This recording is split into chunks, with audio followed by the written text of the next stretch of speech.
I'd like to introduce my colleague, Jennifer McLemore, who will be filling in today for our esteemed go-to ethics partner, Paul Saunders, who had to unexpectedly be away.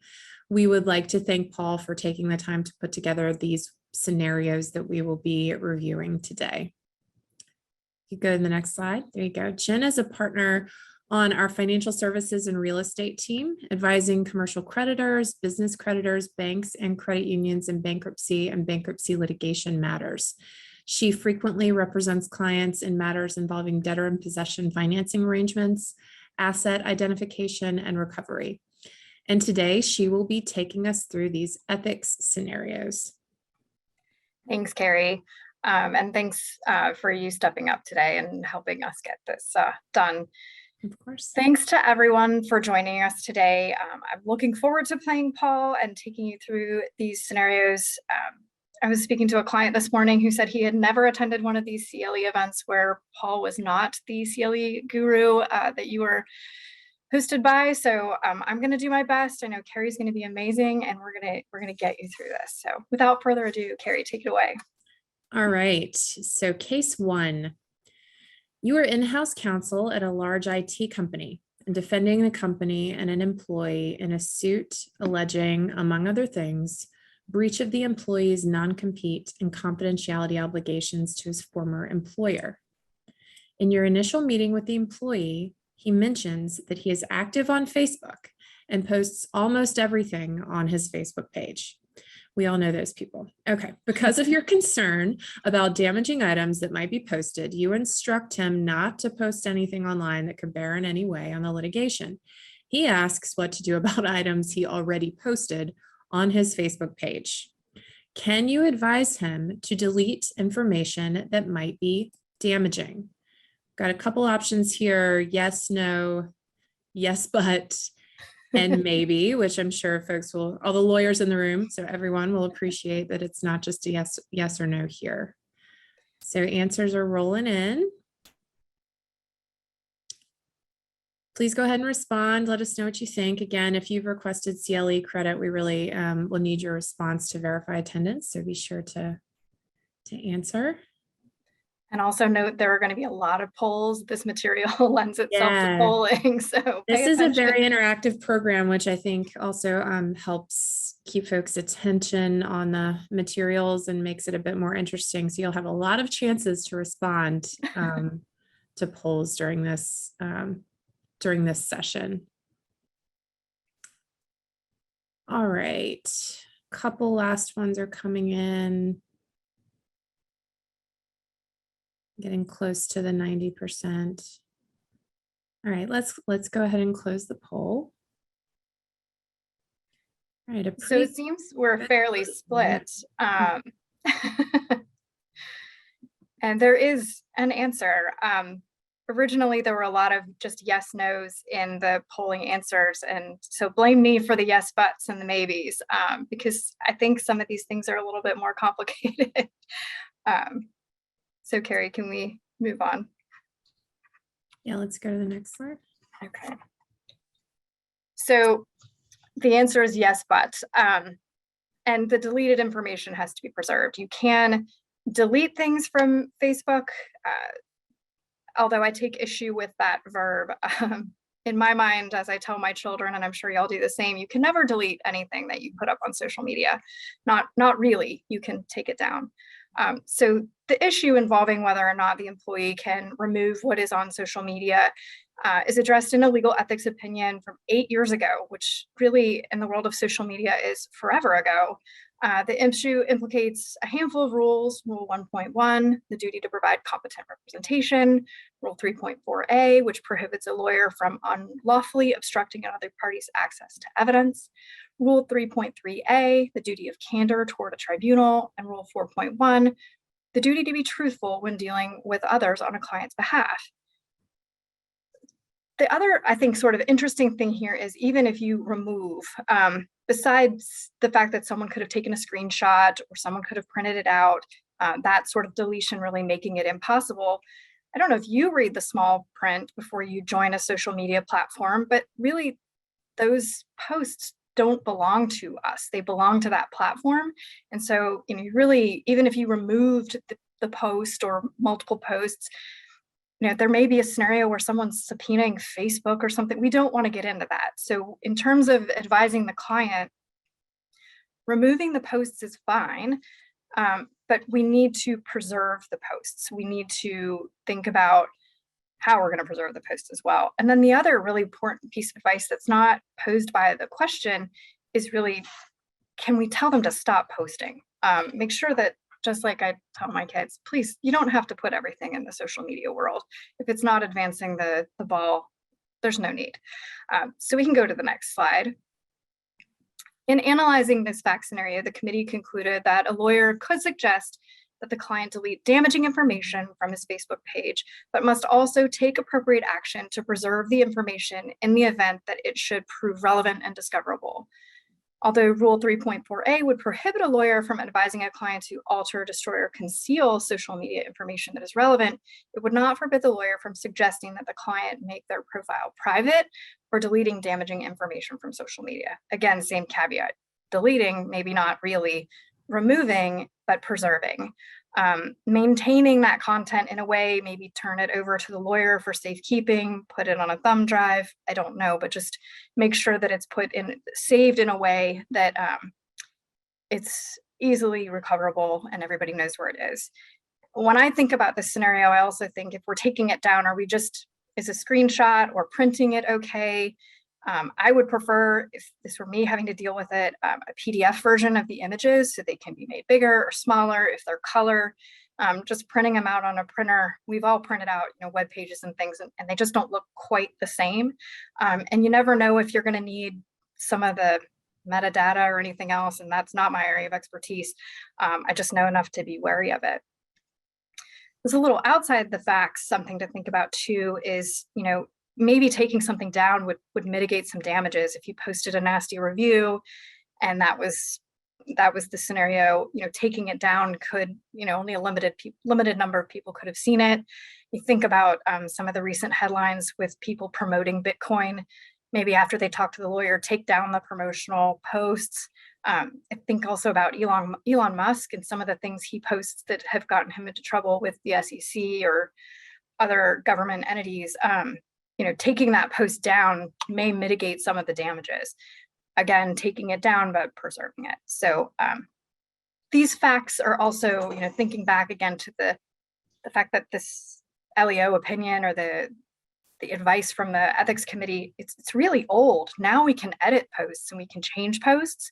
And so it makes me think about, I think we also need to give the client advice. You can't go in and edit it to change it to say something nice or say something not harmful. Again, preserving that material. And then next slide. A North Carolina ethics opinion reached the same conclusion as the Pennsylvania court or the Pennsylvania committee, but took a different route. Again, this is a 2014 opinion. It answers the questions whether a lawyer may instruct the client to remove the postings. No, in general, relevant social media postings must be preserved. But then the opinion goes on to note that it agrees with a 2013 New York ethics opinion that the lawyer could advise the client as to what social media postings should be removed, so long as spoliation and preservation guidance was given. The North Carolina opinion puts the duty on the lawyer to determine what would constitute spoliation and obstruction of justice, and to ascertain whether removing existing social media postings would be illegal. If it's not illegal, the lawyer who advises a client to remove such postings must also advise the client to preserve the postings in printed or electronic format. And that advice should be given both before and after a suit is filed. If you know something's coming, you still can't be destroying, hiding, deleting, removing, get that. One other thing that occurred to me thinking through these examples is litigation hold letters. And I know that's everyone's least favorite phrase, but when you get a litigation hold letter, if it's talking about email, I think we need to think about email and social media in the same way. You can't go and destroy emails. You can't delete emails. You can't do the same thing with social media posts. And I think that's sort of a good lens to view social media is very similar to email. You can't go back and change what they say. And you've got to proceed in that manner. So Next slide, Carrie, you want to take us to case 2? Sure. Here, you are of general counsel to Acme Company and represent the company as plaintiff in a civil fraud action against multiple defendants. After obtaining judgment against some of the defendants, you executed on that judgment and purchased the computer of one of the judgment debtors at the sheriff's auction. You then hired an expert to examine the computer hard drive for incriminating material. Did you behave ethically? 60% yes, 40% no. So Jen, enlighten us. What is the answer here? So yes, the answer is you behaved ethically by going to the sheriff's sale to buy the computer. I hesitate with some of the later scenarios that we'll go into here. If you regularly buy computers at the sheriff's sale, maybe this is okay, but I feel like anyone going to buy an adversary's computers at a sheriff's sale, there may be some intentionality issues to consider there. So this was the fact situation in Kaiko Global Inc. versus Preethi Info Solutions. It's another 2014 scenario. The judgment debtor who owned the computer had taken steps she thought were sufficient to erase the hard drive before surrendering the computer to the sheriff for sale. The remaining defendants moved to disqualify plaintiff's counsel. The court likened the acquisition of the computer and in the information stored on that hard drive to receipt by counsel of inadvertently sent documents. I feel like that characterization is fairly generous because you went to a sheriff's sale to buy a computer that might have something buried in it. Computers are so cheap now. I don't know if the sheriff's sale is where lawyers usually go to buy their computers. But that's, a different scenario. Washington's version of Rule 4.4a, which prohibits lawyers from using methods to obtain evidence that violate the rights of third persons, does not require that inadvertently sent documents be returned to the sender. And the court did not require plaintiff's counsel to provide the court did require the plaintiff's counsel to provide defendants with a copy of the hard drive so that they could review the privileged communications.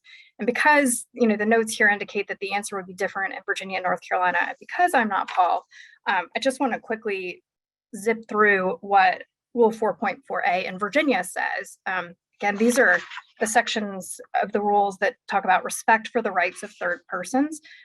So in general, all of these say 4.4a, and representing a client, a lawyer shall not use means that have no substantial purpose other than to embarrass, delay, or burden a third person, or use methods of obtaining evidence that violate the legal rights of such a person. So I'm not sure that that one's triggered here. Buying something at a sheriff's sale doesn't violate anyone's legal rights. And then 4.4b says a lawyer who receives a document or electronically stored information relating to the representation of the lawyer's client and knows or reasonably should know that the document or electronically stored information is privileged, was inadvertently sent, shall immediately terminate review and use of the document or electronically stored information and promptly notify the sender and abide by the sender's instructions to return or destroy the document. So ownership and interest in that improperly found information still belongs to the sender, or in this case, I would say the owner of the computer, which is very different from the scenario in Washington. And then the North Carolina Rule 4.4, the A is again the same, respecting the rights for third persons, but the B, a lawyer who receives a writing relating to the representation of the lawyer's client and knows or reasonably should know that the writing was inadvertently sent shall promptly notify the sender. So again, just a notification requirement. So I think that's all for this one. Carrie, do you want to move on to case 3? Yeah. All right, we have another Facebook scenario here. So you represent your company in non-compete litigation against a former employee and her new employer, AbleCo. You have become active on Facebook recently and noticed that the HR director at AbleCo also has a Facebook page. As Facebook users often disclose more information than they should online, you decide to send a friend request to the HR director in hopes that he will accept your request, thereby allowing you to look at information on his Facebook page. Is this ethical conduct? So the correct answer is no, it is not ethical conduct. This is based on another, again, in the world of social media, 2011 opinion is sort of on the old side. In the hypothetical addressed by the committee, the person whom the lawyer wished to friend was deemed a high-ranking employee of Able Company and therefore represented the corporate party for purposes of California's version of Rule 4.2, which prohibits ex parte communications by a lawyer concerning the matter in a representation with persons in the opposing party's control group. And this is, again, what I was thinking about before when we were talking about buying the computer. As the materials go on, we talk about the motive in making that request. And I think back, I don't use Facebook, but I do use other social media. And what the hurdle required to friend someone on Facebook, as I remember it, is fairly low. I think of LinkedIn, and that's a lot more engaging. You have to, do you want to connect with this person? And we're encouraged, to send an actual message. So in this scenario, I could see reaching out in the LinkedIn context and that being wildly improper because you would almost have to out yourself, or the only way that person would accept it would be that you'd have to misrepresent who you were, and that's going to be problematic in the slides that come next. The personal account versus a professional account questions come to mind for me, that if this was this person's, they're posting about their kids, or if they're posting professionally, that would be something to think about too. I'm not sure it changes the answer, because in this scenario, we're actually talking about what seem like personal accounts. I was thinking also that, what if you were already connected? Do you need to disconnect? Especially more like a LinkedIn, where people do talk about professional things they're thinking about or that they're working on. I don't see anything in here that says that you need to disconnect from someone. It's just the motive and your purpose for reaching out to them. And then I'm more of a lurker, where I look at what other people do. I don't post a heck of a lot. And to me, that also seems improper under this scenario, because this person was just going to watch what was posted. But I see scenarios where someone could get in trouble for liking something or commenting on something, even if it's something seemingly innocuous. I think we need to be really careful about those interactions. Next slide. So the committee went on to write that the attorney's duty not to deceive under Rule 4.1 prohibits them from making that friend request. So really the thought process here is, as you're representing yourself and as you're friending the person, your duty is that you're a friend, I guess, that it's implied that you are reaching out to someone as a friend, but here they're not reaching out to be a friend. They're reaching out to see what silly posts or information that's unintentionally being shared with someone on the other side.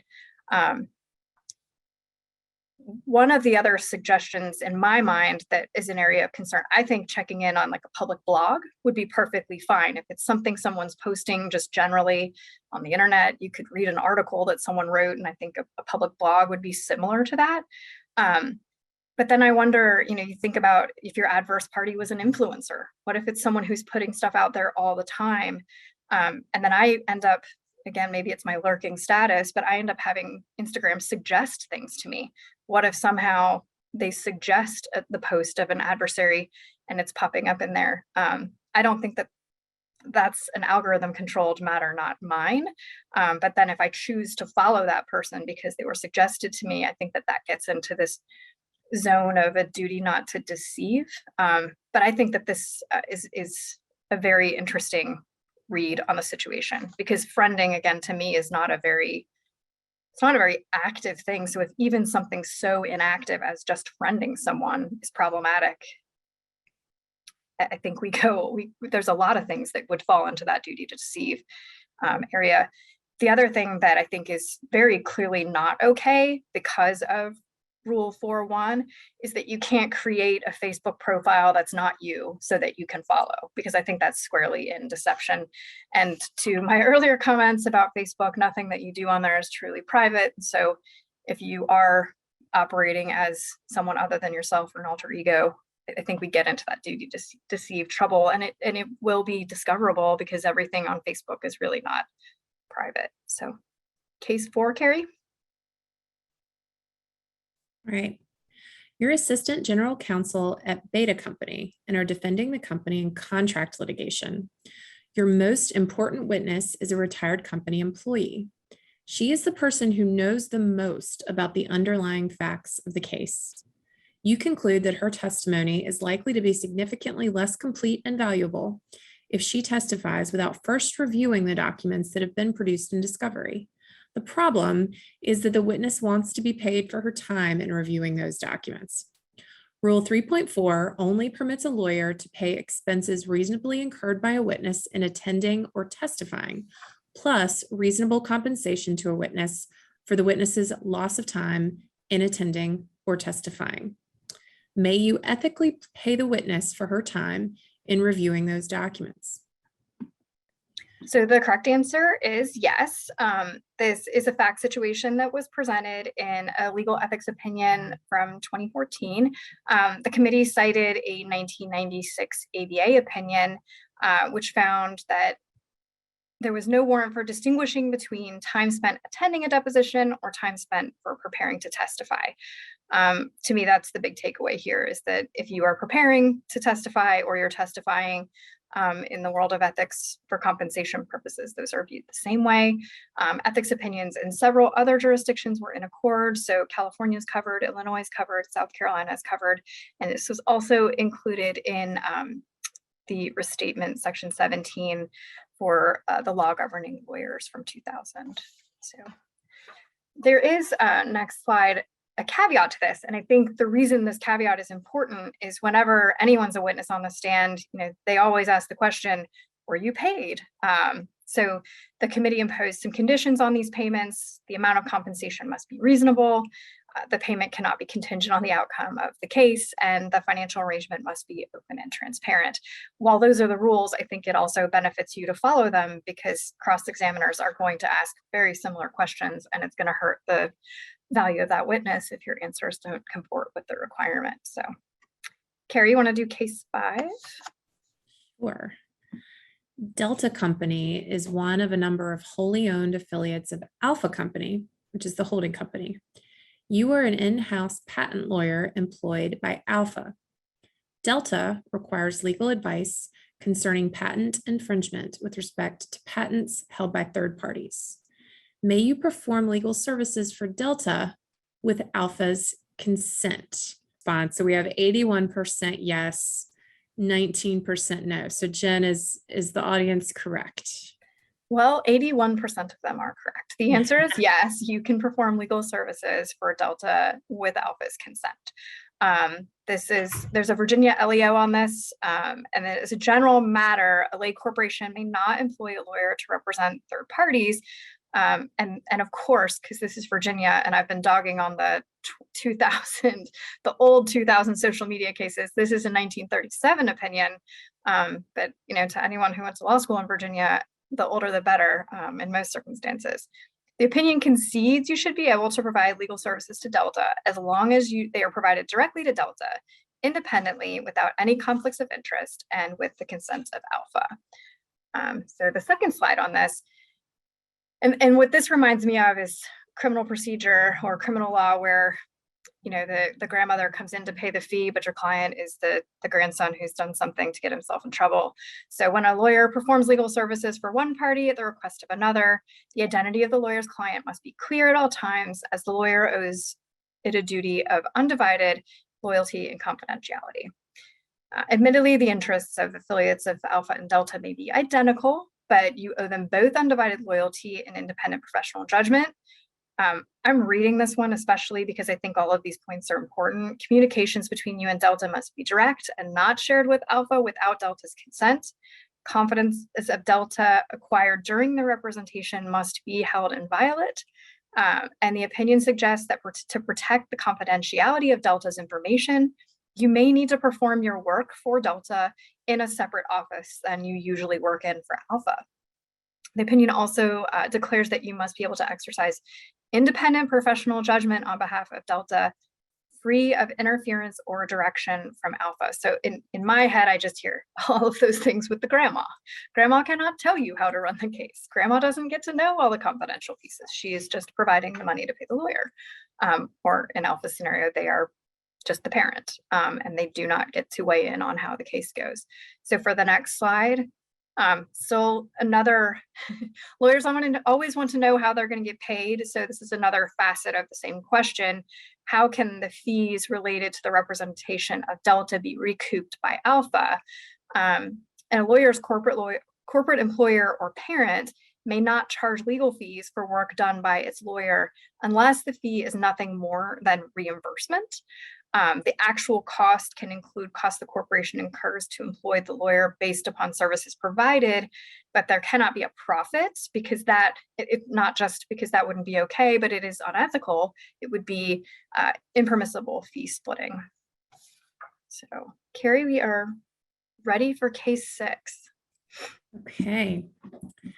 As the only in-house lawyer at a small company, you hire a local lawyer to defend the company in commercial contract litigation. As this is the first matter the lawyer will handle for the company and the company hasn't been in business very long, the lawyer's engagement letter provides for a $15,000 retainer to be applied to pay her monthly invoices as the case proceeds. The company agrees to replenish the retainer monthly after each bill is paid. The retainer letter provides that if the company terminates the representation before the case is concluded or settled, the lawyer is entitled to keep the retainer in full satisfaction of her fees. After 6 months, you become dissatisfied with the services provided by the lawyer, especially her failure to respond promptly to calls and emails. You decide to switch to another lawyer and terminate the representation. After application of the retainer to the last bill, $10,000 remains. Question here is whether the lawyer can keep that amount as provided in her engagement letter, or whether she must return it to the company.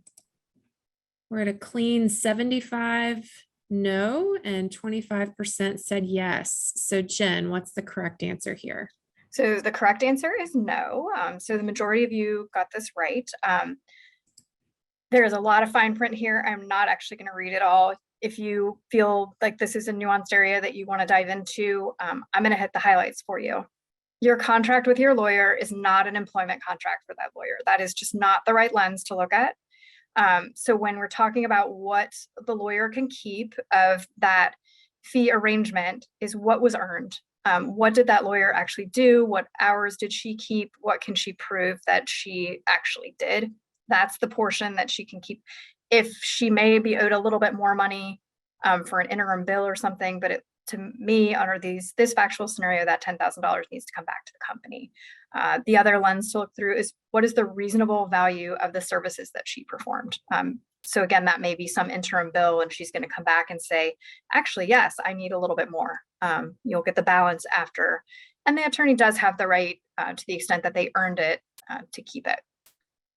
Again, do not think about your lawyer's retention letter as a breach of contract type scenario. There is no breach that the lawyer can assert against the client. There are no damages for breaking that contract. The client has an absolute right to terminate that contract with their lawyer.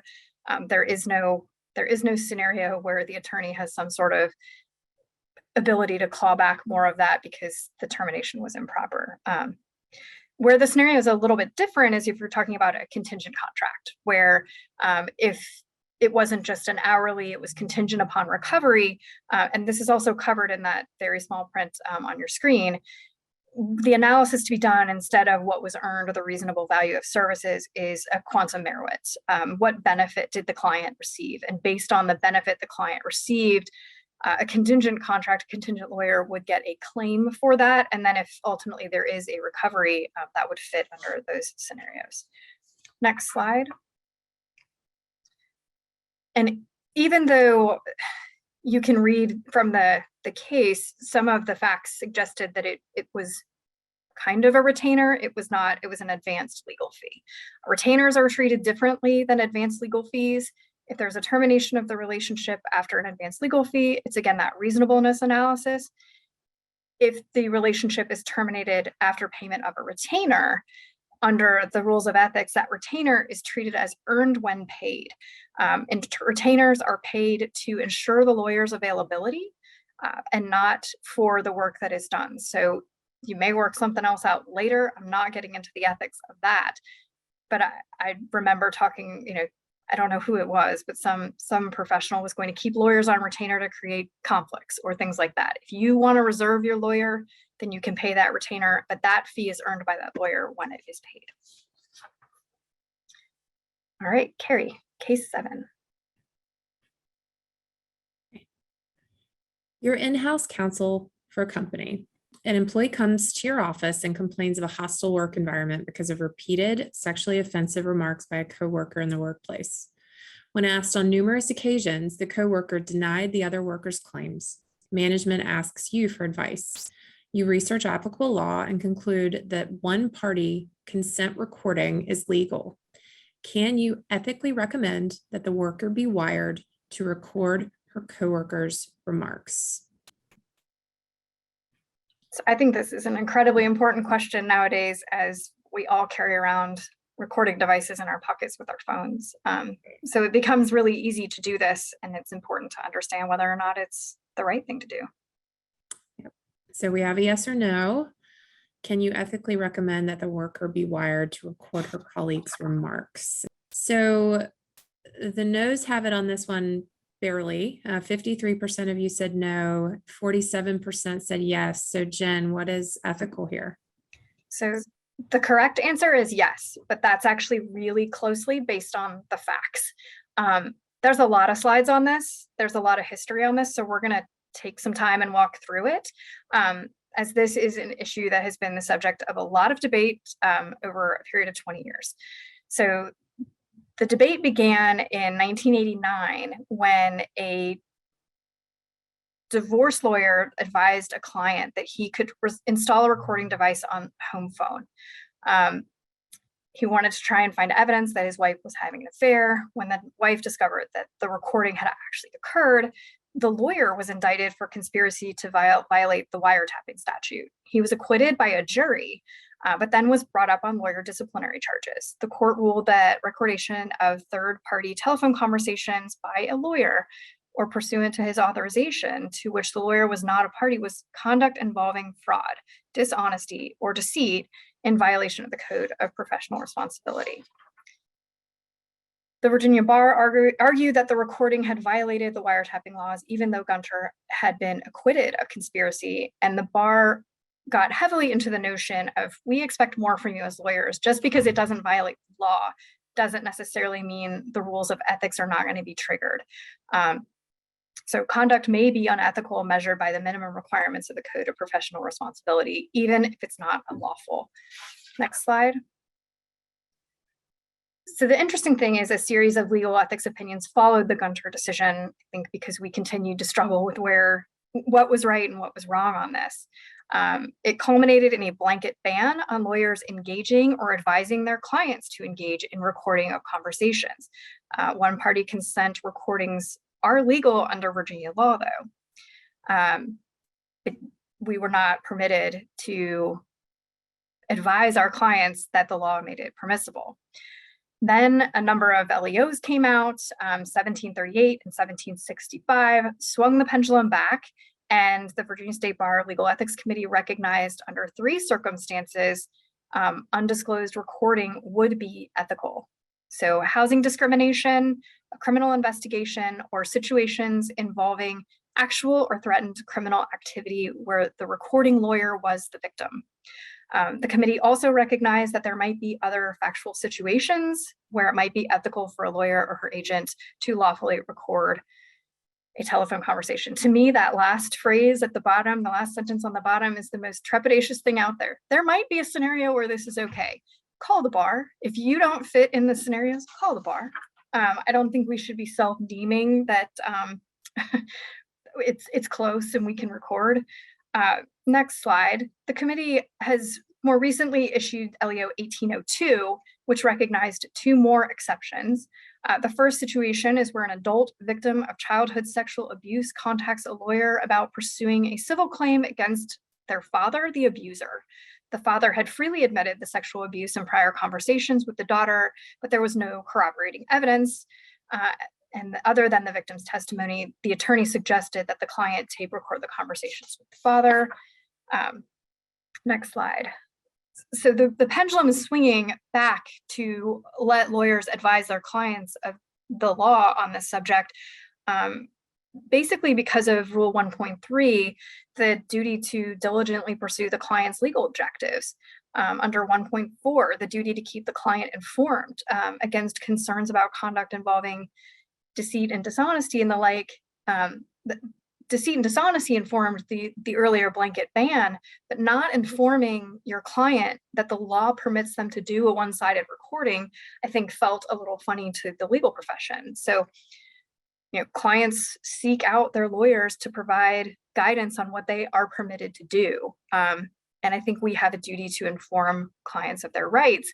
Here, it's highly conditioned as we look through these LEOs. So the second situation that was added to the list of acceptable times to advise a client that they could record is the scenario from this case. So remember back several slides ago, a hostile work environment with allegations of sexually hostile and sexually offensive comments being made by an employee who then later denies it. That's the other now approved scenario where one-sided recording would be okay. In both of the examples, the recently added examples with the adult abuser and then the work environment, the committee faces situations in which the client has asked the lawyer for their opinion on how to address the problem. So the proposed undisclosed recording is lawful, but could be the only means the client could get the information. What makes me uncomfortable about this entire case is that the ethics committee seems content to address these issues on a one-off basis. It makes me, unless you plainly fit into one of these scenarios, I would not try and stretch the rules.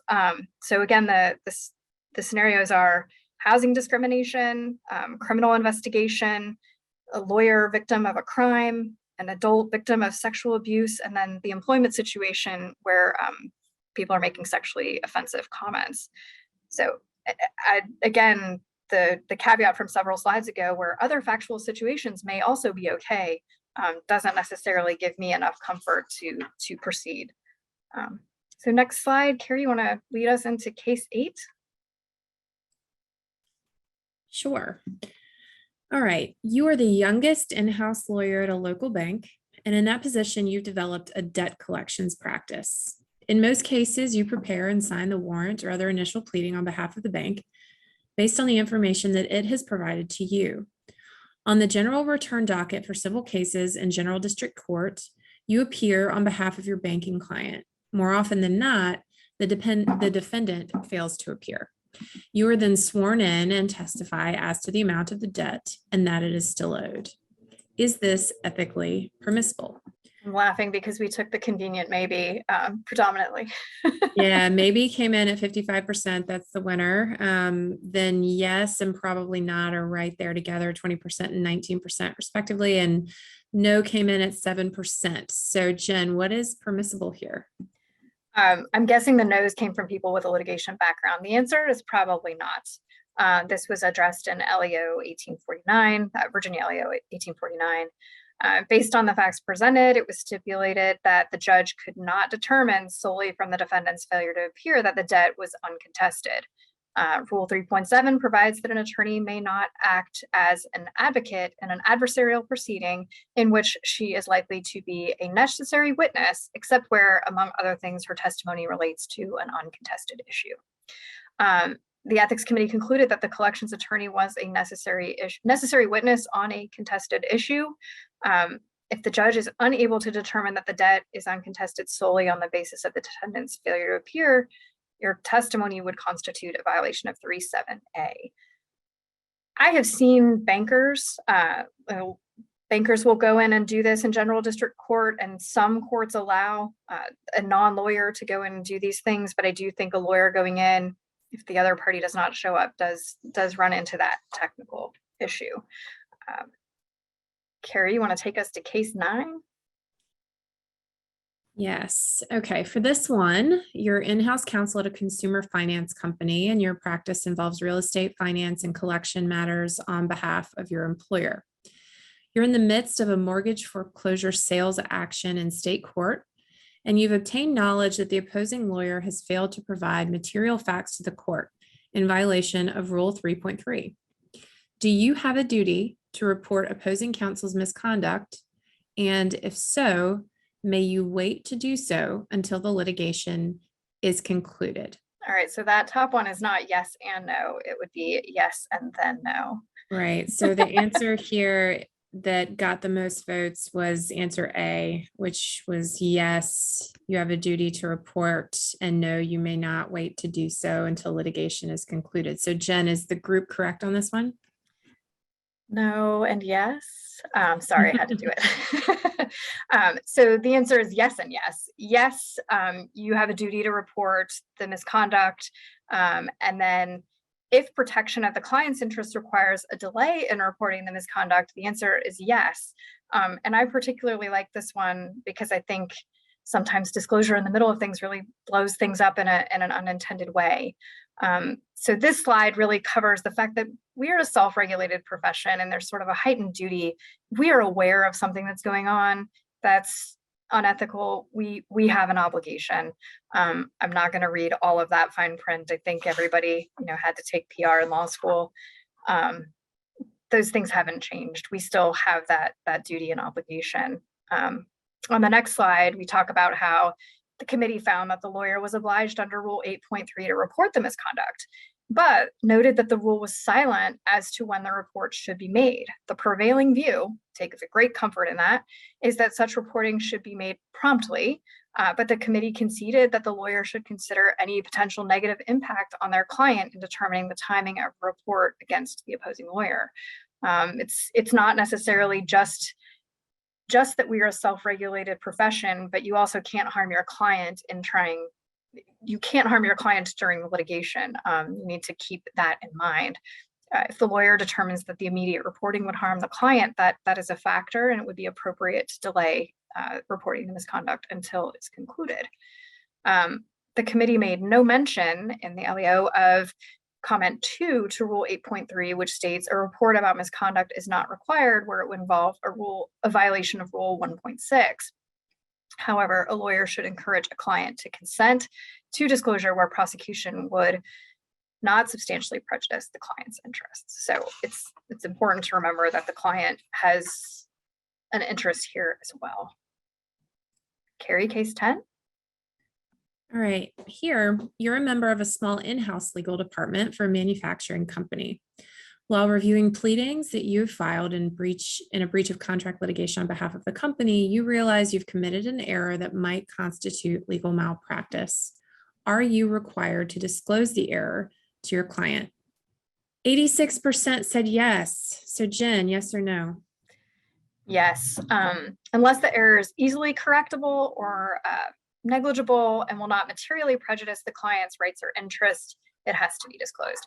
If you go back to the facts, it's an error that might constitute legal malpractice. May want to do a little bit more research to figure out whether it's actually legal malpractice, but going back, if it's something you can correct and it's something minor, it doesn't need to be disclosed. But if it's going to hurt the client's rights or interests, then that needs to be disclosed. This was discussed in a 2015 North Carolina ethics opinion.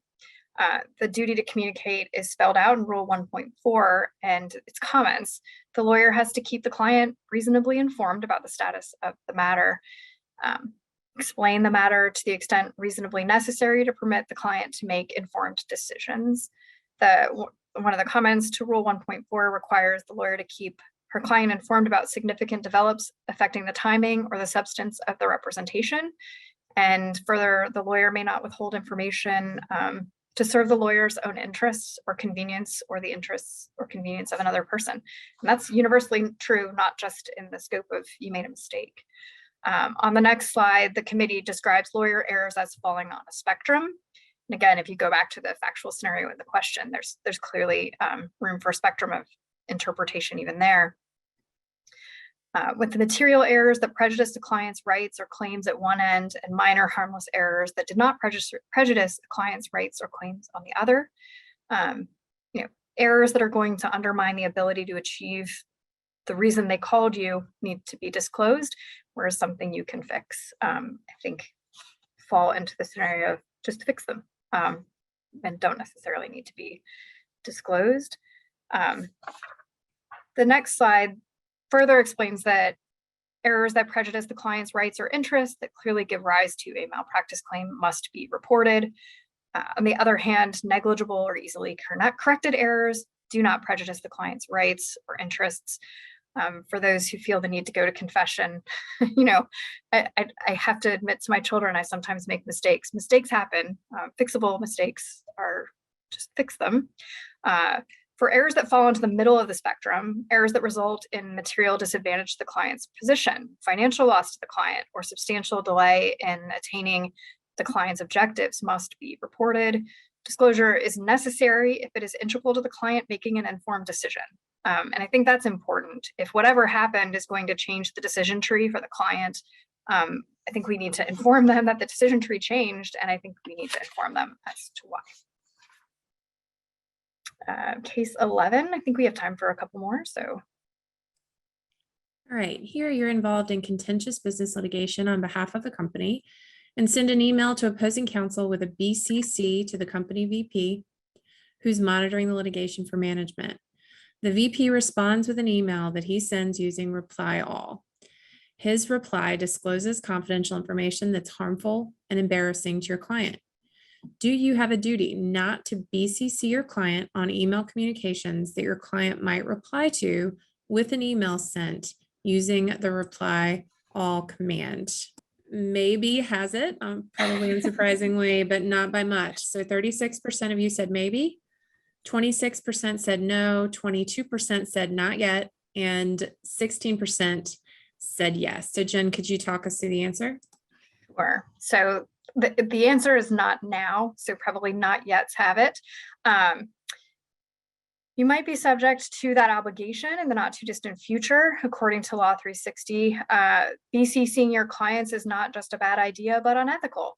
Apparently someone wanted to take a deep dive into that, and I appreciate it. I found this topic to be really interesting, and I don't BCC a lot of folks anymore because the inadvertent replies happen and are mortifying no matter what the circumstances. Lawyers are already responsible for the safety of their own email practices and for trying to mitigate the risks of clients' risky email practices. I won't even delve into that, but we all know there are people who send emails they should not send. Whenever a lawyer communicates with a client by email, the lawyer must first consider whether, given the client's situation, there is a significant risk that third parties will have access to the communications. If so, the lawyer must take reasonable care to protect the confidentiality of communications by giving appropriately tailored advice to the client. And this is from an ABA formal opinion 11-459. On the next slide, 21 states, including Virginia, have adopted new paragraph C to Model Rule 1.6. It's paragraph D to Virginia Rule 1.6, requiring that a lawyer shall make reasonable efforts to prevent the inadvertent or unauthorized disclosure or unauthorized access to information protected under this rule. And comment 19 says factors to be considered in determining the reasonableness of a lawyer's efforts include, but are not limited to, the sensitivity of the information, the likelihood of disclosure if additional safeguards are not employed, the employment or engagement of persons competent with technology, the cost of employing additional safeguards, the difficulty of implementing the safeguards, and the extent to which the safeguards adversely affect the lawyer's ability to represent the clients, making a device or important piece of software excessively difficult to use. And I think when you talk about a piece of software that's excessively difficult to use, you have to think about your client who's going to be the user. That's not a uniform measuring stick. I definitely have clients and colleagues that are younger and older that have an unexpected comfort level with technology. So we have to think about the user there. And I think that this is, even CCing clients is another area to be careful. I tend to just forward things after the fact. It takes all of that gray away. You don't need to be BCCing people. You can, obviously, but it just has such risks. Carrie, what about case 12? I think we have time for case 12. I promise I'll be quick. Yeah, we can do one more. Your assistant corporate counsel at an insurance company and your legal administrative assistant has resigned from the company in order to go back to school. You advertise for a replacement and are contacted by a legal administrative assistant who works at a law firm in town. She has a strong resume and is equally impressive in the interview. You make an employment offer and she accepts. Do you have a duty to check for conflicts of interest before she comes to work for you? 58% said yes. 42% said no. So Jen, yes or no? The answer is yes, you do have a duty to check for conflicts of interest before she comes to work for you. Non-lawyer employees, including secretaries, law clerks, and investigators, are not subject to the rules of professional conduct themselves, including the confidentiality obligations imposed on lawyers under the rules, but the lawyers have an ethical duty to supervise their non-lawyer employees and are accountable for those employees' conduct, especially when it involves attorney-client confidentiality. So it's not just prudent, it is what you should do, and it is required. So, and granted, this is a Los Angeles committee opinion, but I think it's a good idea. On the next slide, the committee wrote that the hiring firm's lawyers have a duty to conduct a reasonable inquiry into the possibility that a prospective employer has been exposed to confidential information in the prior employment regarding a matter material to the current employment. If you think back to the facts in this scenario, we were talking about someone who was great on paper and someone who was great in person, but for appearance of propriety, it doesn't matter that they were great on paper and great in person. There could be, the appearance that you went and hired this person because they have information that could be helpful strategically to you. So I think it's a very good idea to run conflicts so that you can address such issues head on. And it is 1:15. Yeah, so that concludes our presentation. Thanks so much, Jen. And after the break, you'll hear from Carmel Alipio and Courtney Regal, who will discuss privacy law updates in the United States. Rejoin us at 1:30 for the start of that presentation. Thank you all so much for putting up with me not being Paul, and Carrie, thank you for your help.